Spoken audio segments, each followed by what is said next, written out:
Bob Cooney from the Philadelphia Having to listen Daily to me News, who joins us now with a look at the Sixers as we get closer to the draft, Bob. But I don't know. I wonder how much stock you take in Joel Embiid's social media outlets.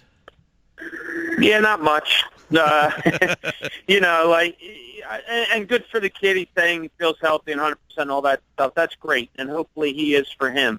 But the team certainly isn't looking at it that way, and they're not, whether he believes it or not, they're certainly not going to say, okay, well then get up and down the floor and run 5-on-5s and let's see where you are. That's just not close to happening from what I've been told, and it's still going to be a slow process, and they want to make sure everything is checking out 100% before they have him run up and down the basketball court. Yeah, he on Instagram last night said, wish we could fast forward to next season, #finally healthy, #trust the new process. That was from Joel Embiid. He says he's basically declaring himself healthy.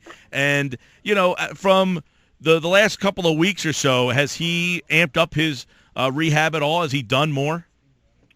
Yeah, it's hard to say, Mike. We're not meeting with them every day. It's not like we're seeing the coach every day. We're not seeing Brian Colangelo every day. When they have some people in to work out, we get over there and we get to talk to some people. Not always Brian Colangelo, not always Brett Brown. But when you ask questions, they say he's doing well. He's on target. We ask what the target is, and they say for him to be healthy to play. Come training camp.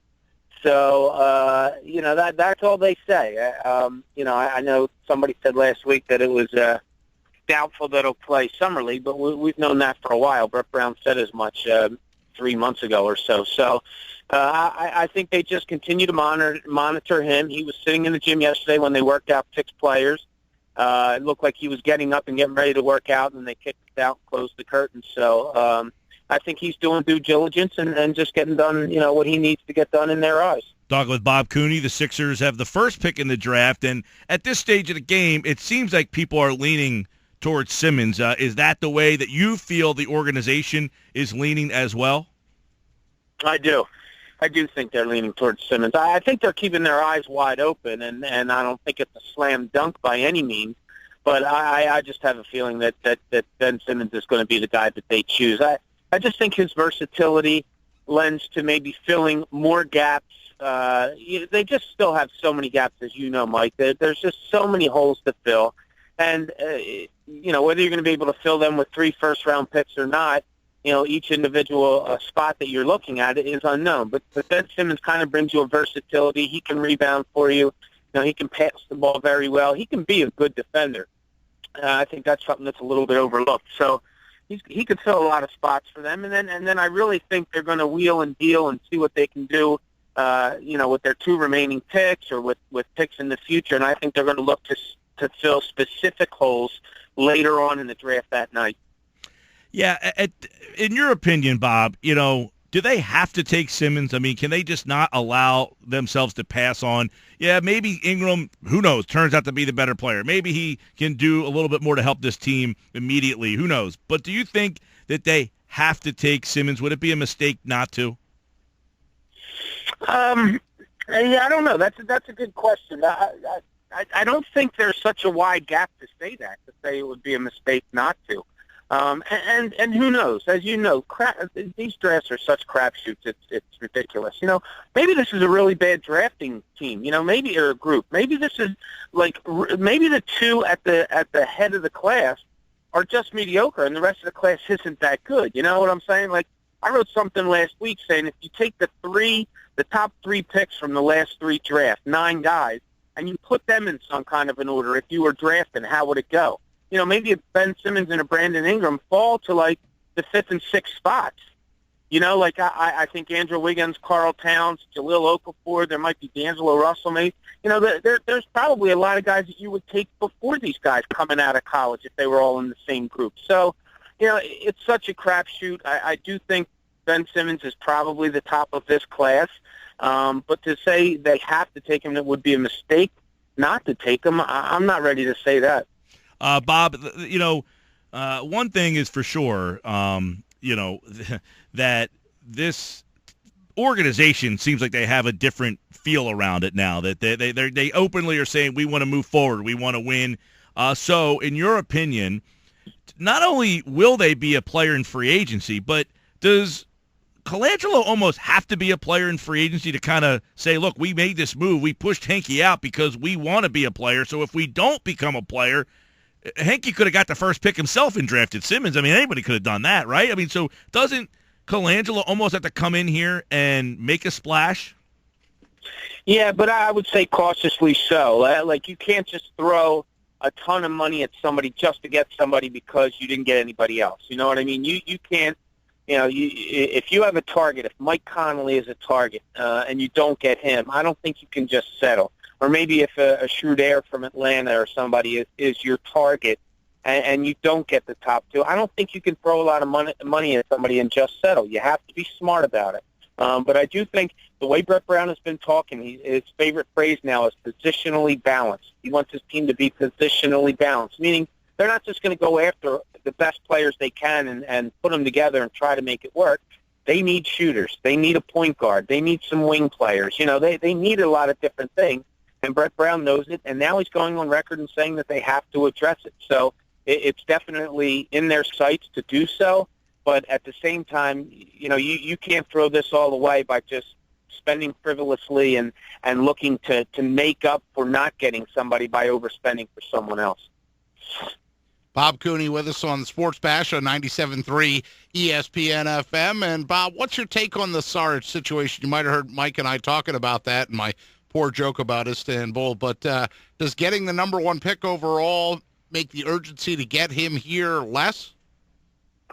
No, I don't think so. I think they want him over here no matter what, whether they had the first pick, the third pick, or traded them both away.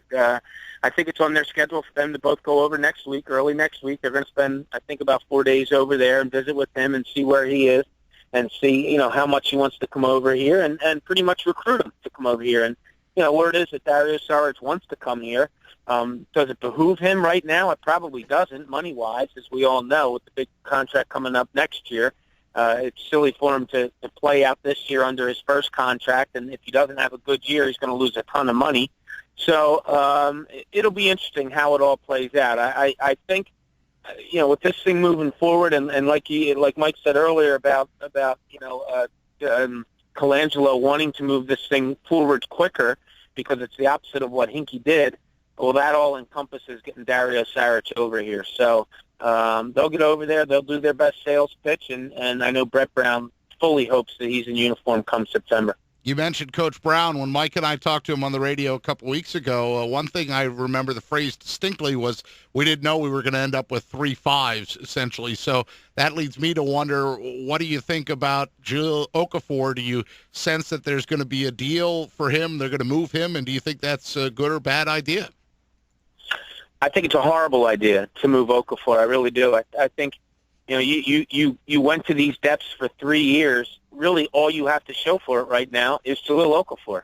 And he's a guy that could be a very solid pro for a very long, long time. And, maybe more than a solid pro. You're talking a guy that probably could score 20 to 25 points, for 10 years. This kid's only going to get better. His offensive skills are off the charts good. He played most of the season at 19 years old. I mean, you can just see where that's going. I think defensively he can get better. He can concentrate on rebounding a little bit more. I think you really, really have something there, and I think it's incumbent upon you, if you're the 76ers, to see how he can play with a Joel Embiid or a Dario Saric or a Ben Simmons, whoever it may be. If you get rid of a Jahlil Okafor and something goes wrong with Joel Embiid and his future and career are in doubt, where are you? Did you do all this to have Nerlens Noel as your starting center moving forward? I really don't believe that's the case. So I'm against moving Jahlil Okafor. If you're going to dangle a piece out there and maybe look to fill another spot, I think Nerlens Noel's the guy that you want to see how much value he has. While you might think it's a bad idea, do you think they are seriously considering it, as has been reported as such, that they would look to trade either Noel or Okafor? I'm sure. I think they're listening to everything. Absolutely.